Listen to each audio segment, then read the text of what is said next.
विद्या अर्जित करना उस कामधेनु गाय के समान है जो मनुष्य को हर मौसम में अमृत प्रदान करती है। इसलिए ज्ञान जब भी जहाँ से भी मिले उसे ग्रहण कर लेना चाहिए। ज्ञान कभी व्यर्थ नहीं जाता। स्वदेशे पूज्यते राजा विद्वांस सर्वत्र पूज्यते। अर्थात राजा की पूछ परख सिर्फ उसी के राज्य में होती है, लेकिन विद्वान को सभी क्षेत्रों में पूजा जाता है।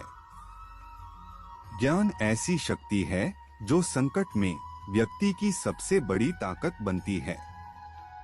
दोस्ती हमेशा अपने समान वोहदा रखने वाले व्यक्ति से करना चाहिए। कम या अधिक प्रतिष्ठा रखने वालों की मित्रता ज्यादा दिन तक नहीं टिकती। जिस तरह सांप, बकरी और बाघ की कभी आपस में दोस्ती नहीं हो सकती, उसी प्रकार कभी भी विपरीत स्वभाव वालों से दोस्ती नहीं करना चाहिए। जब व्यक्ति दूसरों की गलतियों से सीख लेता है तो वह कभी मात नहीं खाता। अगर खुद पर प्रयोग करके सीखेंगे तो उम्र भी कम पड़ जाएगी और संघर्ष बढ़ जाएगा। सफलता हासिल करनी है तो दूसरों का अनुभव जानने में गुरेज ना करें। ऐसा धन किसी काम का नहीं जिसके लिए धर्म का त्याग करना पड़े, क्योंकि धर्म को हमेशा धन से ऊपर रखना चाहिए। वही जिस पैसे के लिए दुश्मनों की खुशामद करना पड़े, अपने अभिमान से समझौता करना पड़े, उसका मोह करना सबसे बड़ी मूर्खता है। ऐसा करने वाला व्यक्ति अपने वजूद के साथ मान सम्मान भी खो देता है। समय कभी नहीं रुकता। आज यदि बुरा चल रहा है तो कल अवश्य अच्छा आएगा। आप केवल निस्वार्थ भाव से कर्म कीजिए और वही आपके हाथ में है। अगर कोई मनुष्य हमारे साथ बुरा कर रहा है तो उसे करने दो, यह उसका कर्म है और समय उसके कर्म का फल उसे जरूर देगा। लेकिन हमें कभी भी किसी के साथ बुरा नहीं करना चाहिए, क्योंकि यही हमारा धर्म है।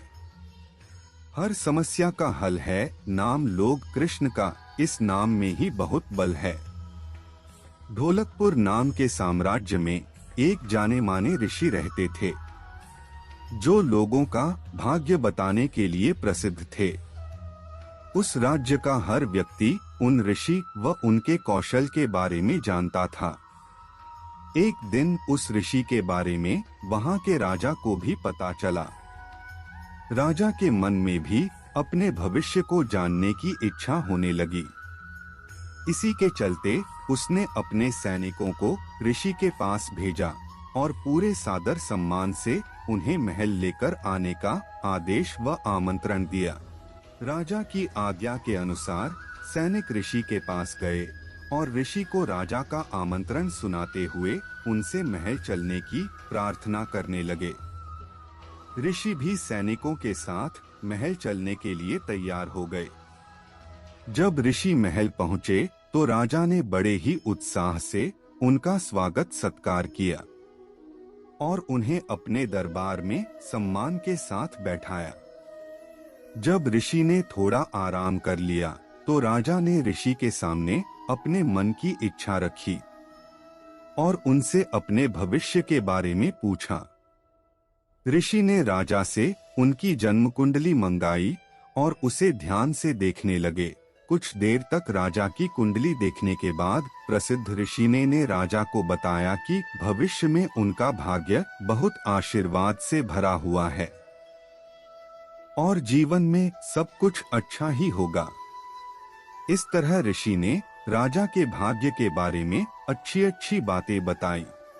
राजा खुद से जुड़ी अच्छी भविष्यवाणी सुनकर बहुत प्रसन्न हुआ। उसने खुश होकर ऋषि को सोने और चांदी का उपहार दिया। इसके बाद राजा ने ऋषि से अपने भविष्य से जुड़े दुर्भाग्य के बारे में पूछा। राजा के पूछे अनुसार राजा के दुर्भाग्य से जुड़ी बातें भी बता दी। उन्हें सुनकर राजा बहुत क्रोधित हो गया। वह गुस्से में ऋषि पर चिल्लाने लगा और धमकाते हुए कहा कि इतनी बेतुकी बातें करने की तुम्हारी हिम्मत कैसे हुई? राजा ने गुस्सा होते हुए अपनी तलवार निकाली और ऋषि की तरफ इशारा करते हुए कहा कि अब मुझे मेरी मृत्यु का समय बताओ। ऋषि समझ चुका था कि राजा अपना दुर्भाग्य सुनकर उस पर क्रोधित हो गया है। राजा की मृत्यु वाली बात सुनते ही वह शांति से कुछ गणना करने लगा। इसके बाद शांत स्वर में कहा, मेरी गणना और कौशल के अनुसार आपकी मृत्यु मेरी मृत्यु के ठीक 1 घंटे बाद होगी। राजा ऋषि की यह बात सुनकर हैरान हो गया। अब उसे अपनी गलती का एहसास होने लगा। उसने तुरंत अपनी तलवार नीचे रखी और ऋषि के साथ किए गए अपने दुर्व्यवहार के लिए उनसे माफी मांगी। बाद में राजा ने ऋषि को ढेर सारा धन दिया और उन्हें वापस कुटिया में आदर व सम्मान के साथ भेज दिया। इस कहानी से यह सीख मिलती है कि मुश्किल परिस्थितियों में हमें समझदारी से काम लेना चाहिए और मन को शांत रखना चाहिए।